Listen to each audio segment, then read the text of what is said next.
Sirach Chapter 11. The wisdom of one who is humble will exalt his head, and will cause him to sit down in the midst of great men. You should not praise a man for his beauty, and you should not despise a man for his appearances. The bee is small among flying things, but its fruit holds the summit of sweetness. You should not glory in clothing at any time, and you should not let yourself be extolled in the day of your honor.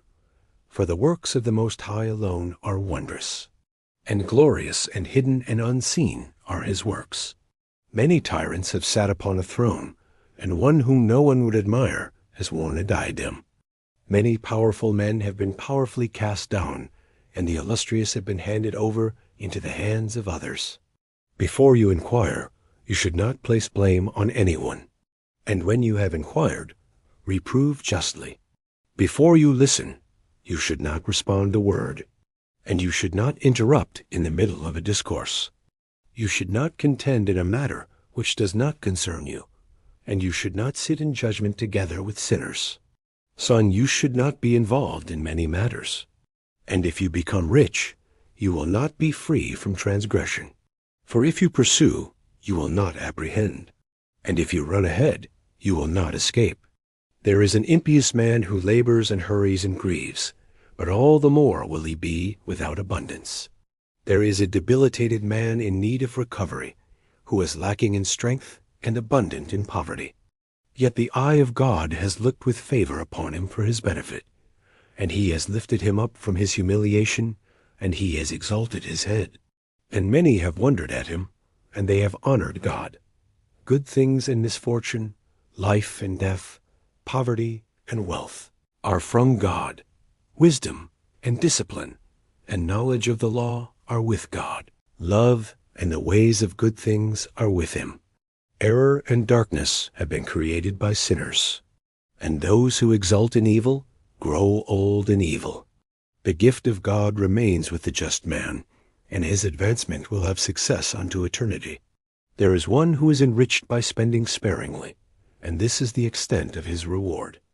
About this, he says, I have found rest for myself, and now I alone will eat from my goods. But he does not know how much time will pass before death approaches, and then he must leave everything behind to others and die. Stand fast in your covenant, and become familiar with it, and grow old in the work of your commandments. You should not spend time in the works of sinners. Instead, trust in God and remain in your own place. For it is easy in the eyes of God to make a pauper suddenly rich. The blessing of God hurries to reward the just man, and in a fleeting hour his advancement bears fruit. You should not say, What do I need? Or, What good will there be for me in this? You should not say, I have enough for myself. Or, What could be worse than this? In a day of good things, you should not be forgetful of misfortunes. And in a day of misfortunes, you should not be forgetful of good things. For it is easy, in the sight of God, on the day of one's passing, to repay each one according to his ways. The affliction of an hour causes one to forget great delights, and in the end of a man is the uncovering of his works. You should not praise any man before death, for a man is known by his children. You should not bring every man into your house, for many are the snares of the deceitful.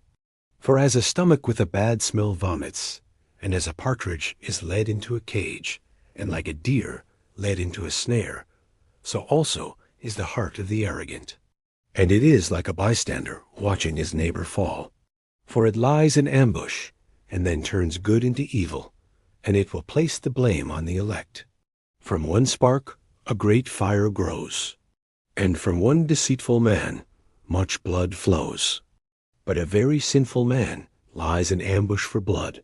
Pay close attention to yourself before a harmful man, for he fabricates evils. Otherwise, he may lead over you a whispered reproach unceasingly. Receive a stranger to yourself, and he will overthrow you with a whirlwind, and he will alienate you from what is your very own.